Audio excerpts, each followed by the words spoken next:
Hello students, welcome to Pihu academy. आज की जो वीडियो है ये हमारी ज्योग्राफी का डे 4 है, जिसमें कि हम भारत की जलवायु और कुछ महत्वपूर्ण तथ्यों के बारे में बात करने वाले हैं। तो चलिए वीडियो को स्टार्ट करते हैं। उससे पहले अगर आप चैनल पे नए हैं तो चैनल को सब्सक्राइब कर लें, साथ ही नोटिफिकेशन बेल को प्रेस कर दीजिएगा, जिससे आने वाली वीडियोस की नोटिफिकेशन आपको मिलती रहें। इससे पहले की जो हमारी हिस्ट्री की वीडियोस हैं वो कंप्लीट हो चुकी हैं और ज्योग्राफी की भी डे 3 तक की वीडियो कंप्लीट हो चुकी है। अगर आपने वो वीडियोस नहीं देखी है तो लिंक आपको डिस्क्रिप्शन में मिल जाएगा, आप वहां से चेक कर सकते हैं। चलिए वीडियो स्टार्ट करते हैं। सबसे पहले देखिए भारत की जलवायु के बारे में बात करेंगे। भारत की जलवायु में यहाँ पे देखिए, सबसे पहले मैं आपको बता दूं कि भूगोल जो आपका आने वाला है, यानी कि ज्योग्राफी जो आपके एग्जाम में आने वाली है यूपीडीएलएड के, ये सिर्फ आपकी भारत से संबंधित आएगी। ठीक है, तो आपको बहुत ज्यादा नहीं पढ़ना है, भारत से संबंधित पढ़ना है, विश्व से संबंधित आपको नहीं पढ़ना है। ठीक है, तो भारत से संबंधित पढ़ते हुए हम भारत की जलवायु के बारे में जानेंगे, पूरे विश्व की जलवायु के बारे में यहाँ पे हम नहीं जानेंगे। ठीक है, तो भारत की जलवायु में देखिए, सबसे पहले तो हम ये जानते हैं कि भारत की जलवायु कैसी है। भारत की जलवायु कैसी है? उष्णकटिबंधीय मानसूनी जलवायु है। कैसी है? उष्णकटिबंधीय मानसूनी जलवायु। ठीक है, तो यहाँ पे आपको याद रखना है कि भारत की जलवायु कैसी है। ठीक है, नेक्स्ट पॉइंट आता है आपका, भारत में मौसम संबंधी जो सेवा है वो कब से स्टार्ट हुई थी? 1875 ईस्वी से। कब से स्टार्ट हुई थी? 1875 ईस्वी से ये आरंभ की गई थी। तब इसका मुख्यालय कहाँ पर था? शिमला में था। जब ये स्टार्ट की गई थी तब ये कहाँ पे था? इसका जो हेड ऑफिस था शिमला में था। और उसके बाद क्या हुआ कि जब प्रथम विश्व युद्ध हुआ था, ठीक है, फर्स्ट वर्ल्ड वॉर जब हुई थी, उसके बाद इसका जो मुख्यालय था यानी कि हेड ऑफिस था वो कहाँ पे शिफ्ट कर दिया गया? पुणे में शिफ्ट कर दिया गया। और जब ये पुणे में शिफ्ट हुआ तो तब से लेके आज तक ये पुणे में ही शिफ्ट है। तो इस समय अब भारत के मौसम संबंधी जितने भी हमारे मानचित्र आते हैं, ठीक है, वो कहाँ से आते हैं? पुणे से ही आते हैं। ठीक है, नेक्स्ट पॉइंट देखिए, मानसूनी पवनों द्वारा समय समय पर अपनी दिशा पूर्णतः बदल लेने के कारण भारत में 4 ऋतु चक्रवत पाई जाती हैं। यानी कि भारत में कितनी ऋतुएं पाई जाती हैं? 4 ऋतुएं। यानी कि अगर आपसे क्वेश्चन पूछा जाता है कि भारत में कितने मौसम होते हैं या कितनी ऋतुएं पाई जाती हैं या कितनी ऋतुएं बदल बदल कर आती हैं, कितनी आती हैं? 4। कौन कौन सी हैं? शीत ऋतु, ग्रीष्म ऋतु, वर्षा ऋतु और शरद ऋतु। ठीक है, कितनी आती हैं? 4 ऋतु आती हैं।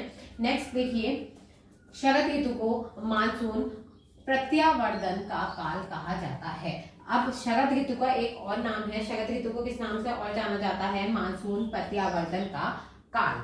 ठीक है, तो यहाँ पे इसे आप साथ साथ याद करते चलिए, वरना आप नोट करते चलिए और नोट करके इकट्ठा मत कीजिए, डेली का डेली याद कीजिए। ठीक है, अगर आपको डेली में मैं 2 या 3 क्लासेस भी दे रही हूँ तो एक एक 1.5 घंटे के अंतर पे ही मैं अपलोड करती हूँ, तो आप उनमें नोट कीजिए देख के और उसके बाद फिर से याद कीजिए। ठीक है, ऐसा ना हो कि आप नोट करते रह जाएं, नोट करते रहेंगे तो फिर सब बेकार हो जाएगा। उसके अलावा मैं हिस्ट्री की प्रैक्टिस सेट करवा रही हूँ, ज्योग्राफी हम जल्दी कंप्लीट कर लेंगे और ज्योग्राफी के बाद हम ज्योग्राफी की प्रैक्टिस सेट करेंगे। ठीक है, नेक्स्ट पॉइंट देखिए, उत्तर पश्चिम भारत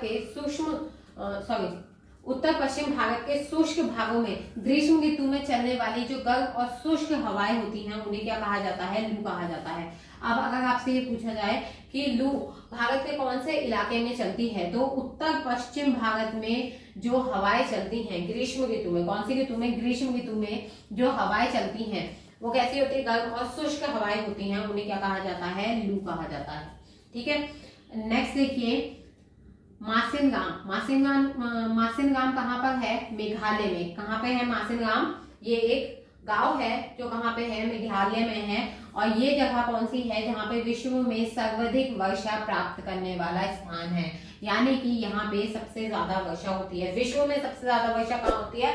मासिनगाम में, जो कि कहाँ है? मेघालय में है। ठीक है, यहाँ पे अगर विश्व में सबसे ज्यादा होती है तो जाहिर सी बात है भारत में भी सबसे ज्यादा होगी। तो आपके पास क्वेश्चन आता है विश्व में सबसे ज्यादा वर्षा किस स्थान पे होती है या भारत में सबसे ज्यादा वर्षा किस स्थान पे होती है, तो दोनों में ही मासिनगाम आंसर आएगा, जो कि मेघालय में। अगर मेघालय लिखा आया है तो आप मेघालय लिख देंगे। ठीक है, नेक्स्ट देखिए, अब आते हैं आपके महत्वपूर्ण तथ्य। ठीक है, महत्वपूर्ण तथ्यों में जो भी इंपॉर्टेंट आपके पॉइंट थे, ठीक है, जिनका बहुत ज्यादा लंबा टॉपिक नहीं है, तो उन इंपॉर्टेंट पॉइंट्स को लेके मैंने यहाँ पे लिख दिया है। ठीक है, बाकी आपके 2 काफी बड़े जो टॉपिक हैं वो मैं कंप्लीट करवाऊंगी। एक तो भारत में मिट्टियां जो हैं और दूसरा भारत में कृषि। ठीक है, कृषि और सिंचाई का एक साथ आ जाएगा और उसके अलावा भारत में जो मिट्टियां हैं उसका एक टॉपिक रहेगा। ठीक है, तो ये 2 क्लासेस आपकी रहेंगी। उसके अलावा आपके जो भी महत्वपूर्ण तथ्य हैं वो आपके एक जगह में करवा दूंगी। ठीक है, और बाकी जो भी आपकी सारणियां हैं इंपॉर्टेंट वो भी आपको टेलीग्राम पे मिल जाएंगी और वहीं पे मैं अपलोड कर दूंगी। और मैंने वहां पे हिस्ट्री के भी संबंधित जितनी भी सारणियां थी जो आपको याद करनी थी वो मैंने वहीं पे आपको प्रोवाइड करवा दी थी। ठीक है। अगर आपने टेलीग्राम ज्वाइन नहीं किया है तो आपको लिंक डिस्क्रिप्शन में मिल जाएगा, आप वहां से ज्वाइन कर लीजिएगा, ठीक है। चलिए महत्वपूर्ण तथ्य देखते हैं। सबसे पहले तो देखिए, कोयले को उद्योग की रोटी या काला सोना भी कहा जाता है। अगर आपके पास आता है काला सोना किसे कहा जाता है या उद्योग की रोटी के नाम से किसे जाना जाता है, तो किसे जाना जाता है, कोयले को जाना जाता है। किसे जाना जाता है, कोयले को जाना जाता है। नेक्स्ट पॉइंट देखिए, मुंबई को भारत के सूती वस्त्रों की राजधानी के उपनाम से जाना जाता है।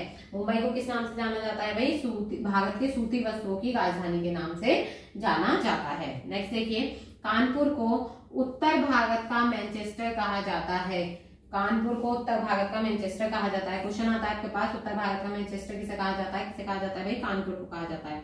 नेक्स्ट देखिए, कोयम्बटूर को दक्षिण भारत का मैनचेस्टर कहा जाता है। यहाँ पे ये बता दूं आपको, ये वाला क्वेश्चन जो है ये थोड़ा इंपॉर्टेंट हो जाता है पॉइंट, क्योंकि ये क्वेश्चन पूछा जाता है, कई जगह पूछा गया है कि दक्षिण भारत का मैनचेस्टर किसे कहा जाता है, ठीक है, कोयम्बटूर को कहा जाता है। नेक्स्ट पॉइंट देखिए, अहमदाबाद को भारत का बोस्टन कहा जाता है। क्या कहा जाता है, भारत का बोस्टन कहा जाता है। नेक्स्ट देखिए, सोने का गेशा। सोने का गेशा किसे कहा जाता है भाई, सोने का गेशा कहा जाता है जूट को, ठीक है, किसे कहा जाता है, जूट को।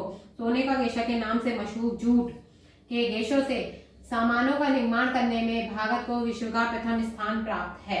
यानी कि जूट से जो सामान बनाए जाते हैं उसका निर्माण भारत में सबसे ज्यादा होता है, यानी कि भारत विश्व में प्रथम स्थान पे आता है। नेक्स्ट पॉइंट देखिए, भारत में आधुनिक चीनी उद्योग की शुरुआत कब हुई थी, 1903 ईस्वी में हुई थी। कहाँ पे, बिहार में हुई थी, ठीक है, बिहार में 1903 ईस्वी में चीनी की जो पहली मिल थी वो लगाई गई थी, ठीक है।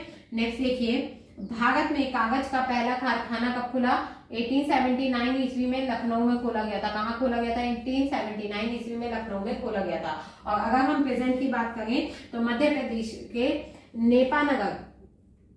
प्रदेश के नेपानगर में अखबारी कागज, वो कागज जिसमें से अखबार छपता है, ठीक है, और होशंगाबाद में वो कागज जहाँ पे जिसपे नोट छपता है, ठीक है, वो कागज जिससे कि नोट छपता है, उन कागज का कारखाना है। कहाँ पे है, मध्य प्रदेश में नेपानगर में है, जहाँ पे अखबारी कागज छपता है।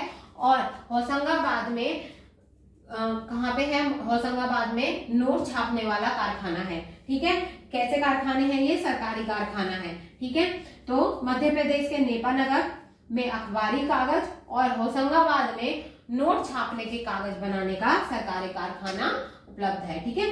यहाँ पे देखिए, आज का जो आपकी क्लास है वो यहाँ पे कंप्लीट होती है। आप स्क्रीनशॉट ले सकते हैं या फिर इसे नोट कर सकते हैं, ठीक है। आई होप आज की जो वीडियो है वो आपके लिए हेल्पफुल रही होगी। तो वीडियो को लाइक करें, शेयर करें, साथ ही चैनल को सब्सक्राइब करना ना भूलें। और बाकी आपको कोई भी प्रॉब्लम होती है आप कमेंट बॉक्स में कमेंट करके पूछ सकते हैं। Thanks for watching.